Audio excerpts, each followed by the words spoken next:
آج اس دور میں ایک نعرہ لگایا جا رہا ہے کہ میرا جسم میری مرضی۔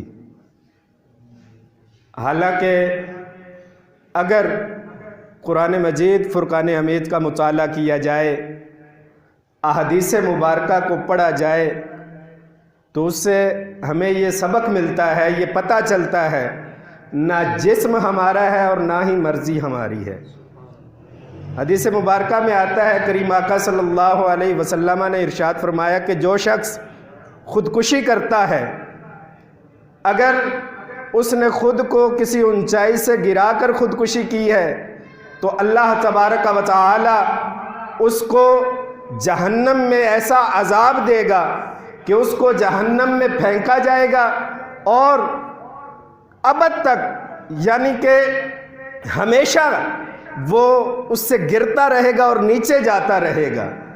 اگر کوئی شخص خود کو کسی اوزار کے ساتھ، کسی لوہے کی چیز کے ساتھ قتل کرتا ہے تو جہنم کے اندر اس شخص کے ہاتھ میں وہ چیز تھما دی جائے گی اور وہ خود کو وہ اوزار مارتا رہے گا، اور یہ معاملہ اس کے ساتھ ہمیشہ ہمیشہ کے لیے ہوگا۔ محدثین کرام فرماتے ہیں کہ اس کی وجہ کیا ہے، اس کا سبب کیا ہے؟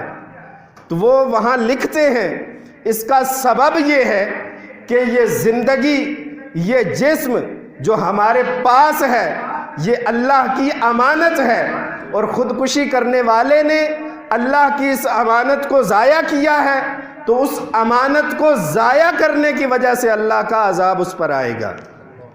تو اس حدیث مبارکہ سے ہمیں یہ بات بڑی وضاحت کے ساتھ پتہ چلتی ہے کہ نہ یہ جسم ہمارا ہے اور نہ اس پر مرضی ہماری چلے گی۔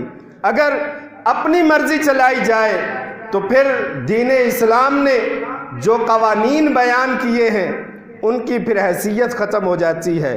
جو حلال و حرام کا تذکرہ کیا گیا ہے، یہ کیوں ہے؟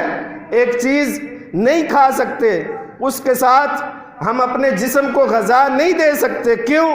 حرام ہے۔ اگر اپنا جسم اپنی مرضی کے تحت اس کو دیکھا جائے تو پھر حلال اور حرام کا فرق بھی باقی نہیں رہتا۔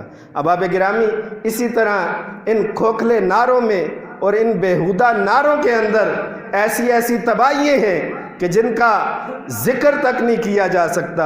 العیاذ باللہ، اللہ تبارک و تعالی ہمیں ایسی لعنت سے محفوظ فرمائے، اور سوشل میڈیا پر، الیکٹرانک میڈیا پر، پرنٹ میڈیا پر جو گماشتے بیٹھ کر ہماری اس نسل میں انگریز کے اشاروں پر بے حیائی پھیلانا چاہ رہے ہیں، اللہ تبارک و تعالی ہر شخص کو ان سے محفوظ رکھے۔